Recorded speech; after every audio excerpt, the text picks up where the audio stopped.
Hello students. पहले videos में हमने जाना कि अरिथमेटिक प्रोग्रेशन क्या होता है और ये भी जाना कि एपी की nth टर्म को हम कैसे कैलकुलेट करते हैं। आज हम डिस्कस करेंगे sum of first n terms of an AP, यानी अगर हमें कोई एपी दिया है तो उसकी जो भी रिक्वायर्ड टर्म्स उन्होंने हमें कहा है उनका सम हम कैसे निकालेंगे। फॉर एग्ज़ाम्पल हमें एपी दिया हुआ है 1, 2, 3, 4, 5 और सो ऑन 100 तक। एक डेफिनेट एपी है क्योंकि लास्ट टाइम हमें इसकी पता है।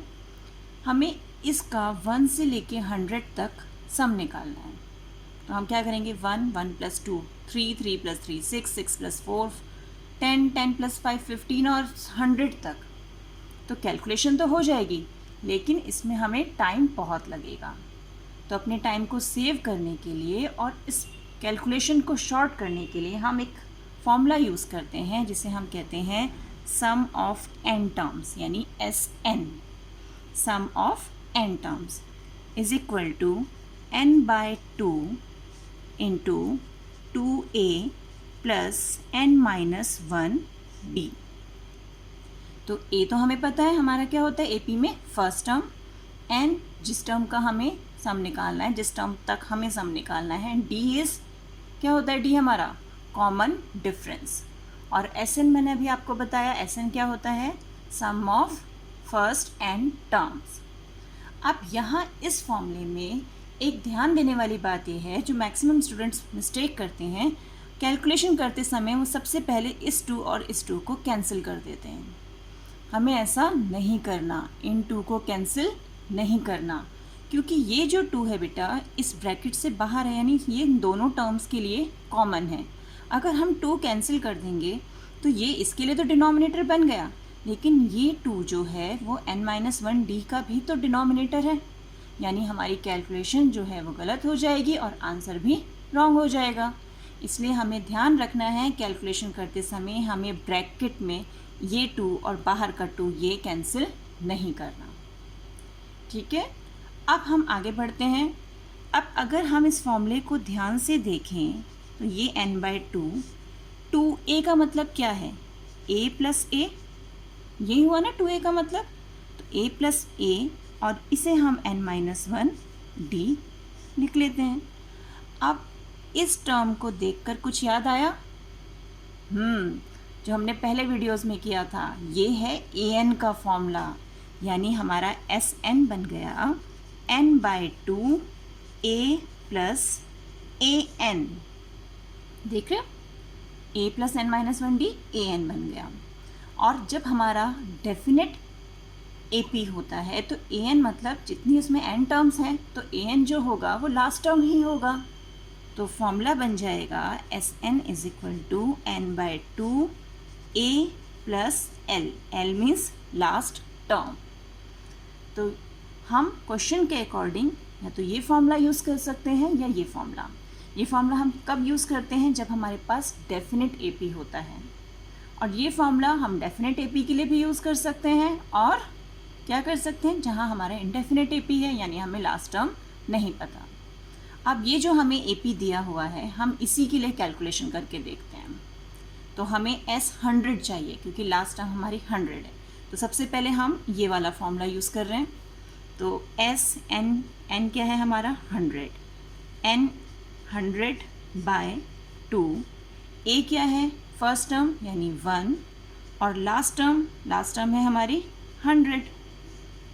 तो ये बन गया 50 × 101। तो इसका आंसर क्या आ गया, 5050। ठीक है, अब सेम इसी क्वेश्चन को हम अपने SN फॉर्मूला से सॉल्व करके देखते हैं। अब यहाँ पर S100 = n/2 यानी 100/2, 2a, a is 1 plus n again 100 -1 and d क्या है हमारे पास, d 2 - 1 मैंने बताया था ना, हम d निकालने के लिए ऐसे माइनस करते हैं। तो 2 - 1 इज़ 1, ये हो गया हमारे पास। अब ये आया 50, 2 + 100 - 1 इज़ 99 और 99 को 1 से मल्टीप्लाई करेंगे तो 99 ही वापस हमारे पास आ जाएगा, यानी 50 into 2 + 99 is 101. Again answer is 5050. तो आप देख रहे हो, हमने चाहे ये फॉर्मूला यूज़ किया a+l वाला या SN वाला फॉर्मूला यूज़ किया, दोनों ही केस में हमारे पास आंसर सेम आया है. बस हमें यहाँ हम a+l इसलिए यूज़ कर पाए क्योंकि हमारे पास लास्ट टर्म थी. अगर हमारे पास लास्ट टर्म ना हो तब हम कैलकुलेशन कैसे करेंगे? फॉर एग्ज़ाम्पल हम एक और AP ले लेते हैं.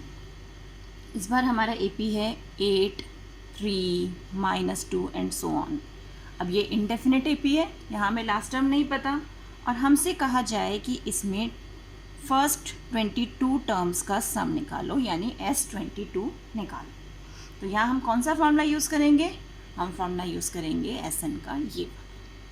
तो अब यहाँ पर हम देखें A हमारे पास क्या है 8, D क्या होगा, ऐसे माइनस करना है ना, 3 - 8 करना है, 8 - 3 नहीं, 3 - 8 दैट इज़ -5. अब अपने फॉर्मूले में वैल्यूज़ को पुट करना शुरू करते हैं. SN तो हमें क्या निकालना है S22. तो S22 is equal to n/2 यानी 22/2 2A 2 × 8 प्लस n यानी 22 -1 एंड D इज -5. ये हो गया. अब हमें बस इसे सॉल्व करना है. तो 22/2 कितना हो जाएगा 11. यहाँ हो गया ये 16 प्लस 21 इंटू -5 ये बन गया. अब हमारे पास क्या आएगा 11 ब्रैकेट में. अब हम इसे सॉल्व करेंगे. 16 और ये कितना हो गया 16 प्लस कितना हो जाएगा, अब प्लस माइनस यानी माइनस, और 21 × 5 इज़ 105. तो हमारे पास आंसर आ गया 60 ये 11 और इसको सॉल्व करेंगे तो हमें क्या मिल जाएगा -89 ये मिला. और 11 को अब हमें -89 से मल्टीप्लाई करना है तो आंसर आ गया -979. तो आप देख रहे हैं यहाँ पर हमारे पास इनडेफिनेट AP था, इसलिए हमारी कैलकुलेशन के लिए हमने फॉर्मूला यूज़ किया SN का 2A + n-1 D वाला फॉर्मूला.